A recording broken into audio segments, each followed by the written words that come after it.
I, Azucena, a tu et fa gràcia això d'aquest projecte? Tot això de fer aquestes coses? Està bé, perquè aprens coses i... sí, a mi m'agrada molt. Aprens coses de cinema o aprens altres coses? Aprens coses de cinema i a treballar amb els companys i tot. Està molt bé. I tu et penses igual? Jo sí, jo com soc nou... Tu ets nou d'aquest any? Sí, mai vaig fer això.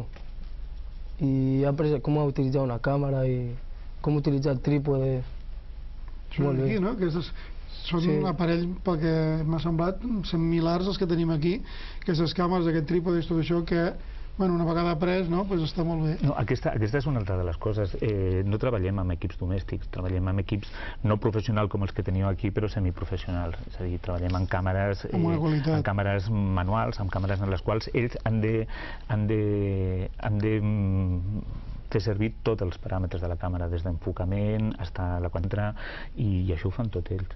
I escolta, per què el B9 ha estat escollit o forma part d'aquest projecte amb només altres 12 instituts de Catalunya?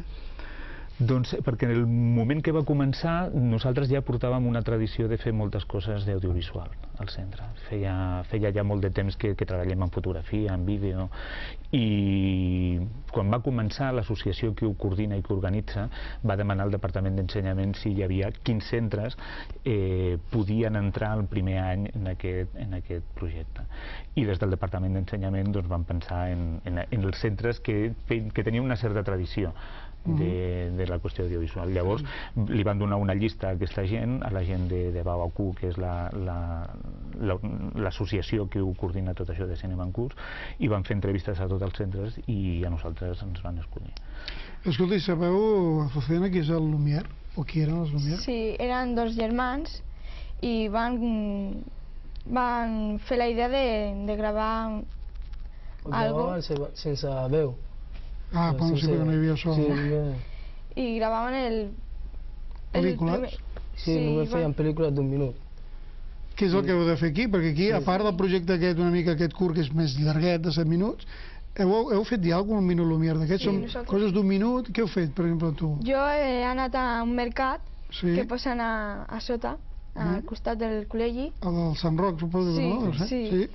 I vaig posar allí i que passara les coses i també vaig jugar una mica amb els colors, que es vegin una parada on hi ha roba, amb color, que passa la gent. Per donar una mica més d'ambient, eh? Això sortir guanyant amb els germans Lumière, que no tenien color. I tu què has fet? Jo vaig sortir amb el meu company, que es diu Àlex, amb la moto. Jo estava darrere gravant així, i com es veia... I en les curves com es veia, i en una curva es veu les 3 torres de Badalona. I es veu el sol, la posta de sol. Sí, hi ha una cosa una mica més surrealista, no? Així més moderna, no? Aquesta gravació així, més efectes i tal. I et porta sorpreses, no?, amb aquests minuts Lumière, aquest minut així? Moltes. Hi ha algunes que són, jo de veritat, jo trobo que algunes són molt espectaculars. I sí, a la pàgina web del centre que es poden veure, hi ha algunes que realment tenen... Te n'adones de la intuïció que tenen. Han crescut amb les imatges i quan agafen la càmera la veritat és que saben posar-la i tenen aquesta intuïció que fa que alguns dels minuts Lumière siguin realment molt macos. I efectes pedagògics, o sigui, efectes de que aprenguin moltes coses, no solament tècniques, Hi ha una qüestió que és evident, que aprenen qüestions tècniques i tal, però nosaltres ens barallem perquè aquest taller de cinema estigui dins de les matèries curriculars i per tant volem que quan estan fent un projecte sobre socials o sobre que el cinema sigui una eina més de comunicació, com ningú posa en dubte que hem d'ensenyar a escriure en català i en castellà, i nosaltres creiem que també hem d'ensenyar a escriure amb imatges. I per tant, quan ells han de fer un treball, per exemple, per posar-vos un exemple, l'any passat els Minuts Lumière estaven dins d'un projecte d'una auditoria ambiental del barri. Els nanos feien una auditoria ambiental i, per tant, recollien dades subjectives sobre com estava el barri, a nivell de zones verdes, a nivell de mobiliari urbà, etc. I això era molt objectiu, però nosaltres volíem la seva mirada subjectiva. I llavors vam aprofitar la possibilitat de fer els Minuts Lumière, que agafessin un minut de la realitat del seu barri, la que ells volien.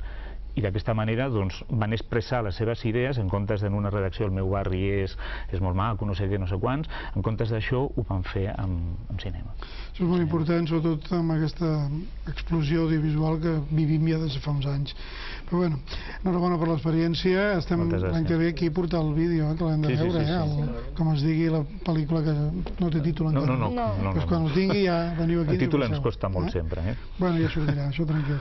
Miguel Àngel, moltes gràcies, Azucena i Bando, moltes gràcies. Moltes gràcies. I escolta, anem a quedar, potser veiem algunes imatges, si no, us convido a quedar-vos perquè veureu una actuació musical d'aquí, no res. Aquí mateix al programa Sortida Nord.